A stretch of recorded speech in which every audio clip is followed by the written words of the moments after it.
Hi there, Coach Sage Candy of SageRunning.com here with another training talk. Today we're going to talk about tempo run training or lactate threshold, anaerobic threshold. It's got a lot of different names. It kind of causes a lot of confusion, I think, this training jargon. And I'll kind of define the pace intensity that you would run on a flat road or track in good conditions, as well as kind of a perceived effort or percent of maximum heart rate effort that goes along with it, as well as sample workouts. But this is something that we cover a lot in a lot of my previous training talks. You can check out our playlist on half marathon training, 10K training, 5K training, marathon training, even ultra marathon training. On the playlist below, you hear me talk about these types of workouts a lot.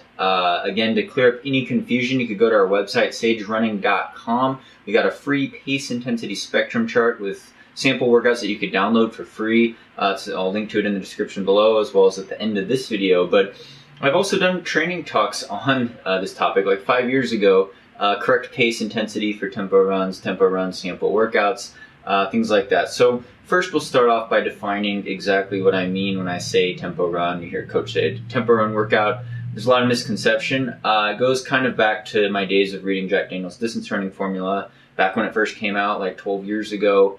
Actually, it was longer than that. I've been running for longer than that, but he defined it as a pace that you could run for about 60 minutes or an hour in a race type of situation. And it's a pace that, for a lot of people, that's going to be between 10K race pace and half marathon race pace. If you're super elite and you could run a half marathon in close to an hour flat, then you probably don't want to even be listening to me. So you're a little faster than me. But if you're, let's say you run a 10K in 50 minutes, so your 10K PR is 45 minutes, well, you can't quite run a half marathon in 60 minutes, but it's going to be a little bit slower than your 10K pace. And let's say if you do run a 10K in 60 minutes exactly, it's going to be pretty much right on your 10K pace. So a pace that you could manage for about 60 minutes, an hour, all out in a race, evenly pace, good conditions, things like that. And so that's the kind of pace or velocity we're looking at, which is important if you do track workouts or you're a road runner and you're training for flatter road types of races. Now, if you're an ultra runner, a trail runner, or you do races that have a lot of hills and bad weather conditions, you kind of have to throw the pace out the window, obviously. You have to go more by perceived effort, or if you wear a heart rate monitor, you could try to dial into a percentage of your maximum heart rate. Now, I'll get into that heart rate bit at the end of this video when I get into the sample workouts, but generally you want to be able to feel your body, feel that type of effort in terms of, you will feel it because it means there's lactate concentration in your blood that is rising as you're running, and that's what's ultimately going to be a limiting factor. It's kind of an uncomfortable taste that develops into lactic acid, where you have this bitter taste, penny-like copper taste of death, I think maybe Hemingway said that, in your mouth, as well as a burning sensation. Your legs are on fire, sometimes you even feel lactate in your arms.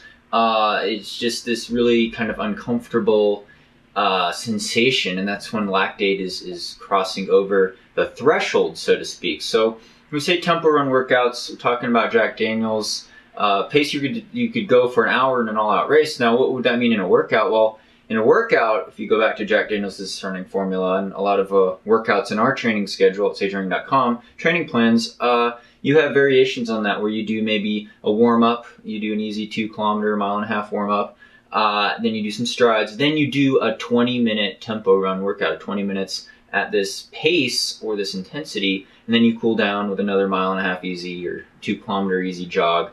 But you got in that workout. Maybe you're doing 3 kilometer repeats or 2 mile repeats at this pace, or maybe even slightly faster. Maybe you're doing that really close to your current 10K race pace with a really short rest, 3 to 4 minute rest in between, maybe a 5-minute rest in between these 2 mile or 3 kilometer repeats, and you're doing 3 of those in a row. So you do hard 2 miles or 3 kilometers, rest 5 minutes, hard 2 miles, 3 kilometers, rest 5 minutes, basically walk, jog, rest, and then do it again. So you're actually doing 6 miles worth of work, or around, 9 kilometers worth of work at this tempo run pace, tempo run intensity. But if it was all in a race and you were all amped up and you were tapered and you were ready to go, it's something that you could run for an hour, ideally.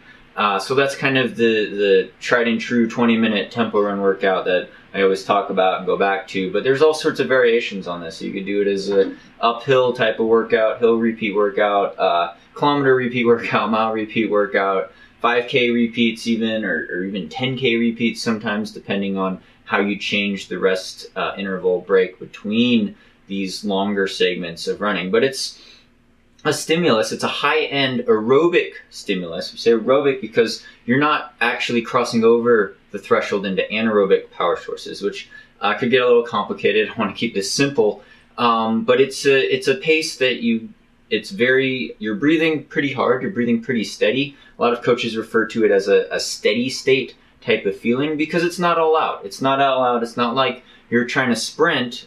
You couldn't sprint for 60 minutes. It's a strong pace, but it's not a super easy pace. So it's kind of, if you're thinking about this subjectively, it's kind of in between this steady state, easy pace, even your marathon pace. It's faster than marathon pace, right?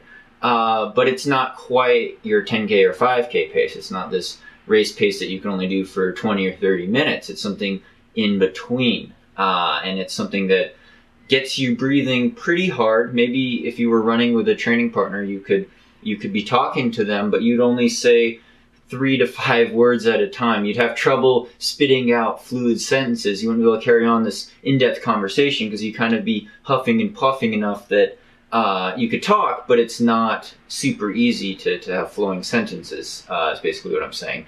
And when we look at heart rate parameters, we'll always say perceived effort. Maybe this is 85% perceived effort maximum. Now it's hard to say because you're pacing yourself for 60 minutes in an ideal race situation.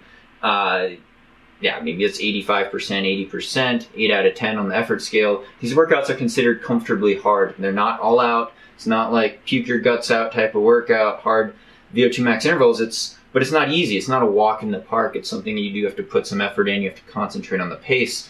So when we look at percentage effort, a lot of people look at heart rate training. And this is all detailed in our sagerunning.com training plans as well. We like to go by pace, velocity on a flat surface. We like to go by perceived effort. We like to go by relative race pace effort. But we also like to note maybe a rough indicator of percent maximum heart rate. Now that's where it gets tricky because I've done talks on heart rate before, and a lot of people don't know their 100% maximum heart rate unless they've had a really pretty elaborate VO2 max test or they've been dialed in for years and years with a heart rate monitor. Most people might not know exactly what 100% maximum is. So to say, okay, tempo run or lactate threshold intensity is 83 to 90% or 85 to 92% of your maximum heart rate doesn't do everyone, it doesn't let them zero in exactly because you get cardiac drift, your heart rate could vary, and there's failure with heart rate monitors sometimes. But it is roughly around that intensity. If you were